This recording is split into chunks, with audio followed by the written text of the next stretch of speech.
নির্বাচন শেষ হয়েছে প্রায় 2 সপ্তাহ হতে চলল।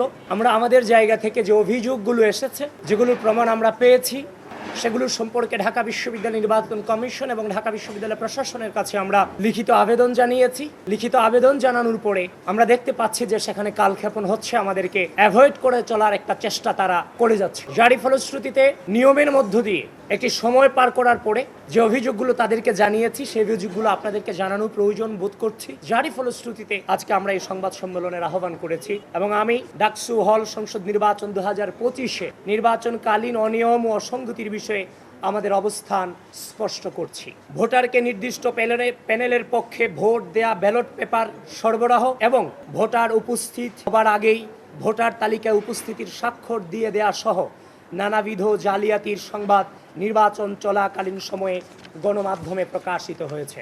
বিভিন্ন কেন্দ্রে ভোটার উপস্থিতি ও ভোট প্রদানের হার অসামঞ্জস্যতা পরিলক্ষিত হওয়ায় বাংলাদেশ জাতীয়তাবাদী ছাত্রদল সমর্থিত প্যানেলের প্রার্থীরা সহ অধিকাংশ প্যানেল এবং একাধিক স্বতন্ত্র প্রার্থী ইতিমধ্যেই ভোটার উপস্থিতির তালিকা এবং ভোট কেন্দ্রের সিসিটিভি ফুটেজ চেয়ে ঢাকা বিশ্ববিদ্যালয় প্রশাসন বরাবর আবেদন করেছেন, কিন্তু ঢাবি প্রশাসন সে বিষয়ে বারবার আশ্বাস দিলেও কার্যকর কোনো পদক্ষেপ গ্রহণ না করে কালক্ষেপণ করে চলেছেন।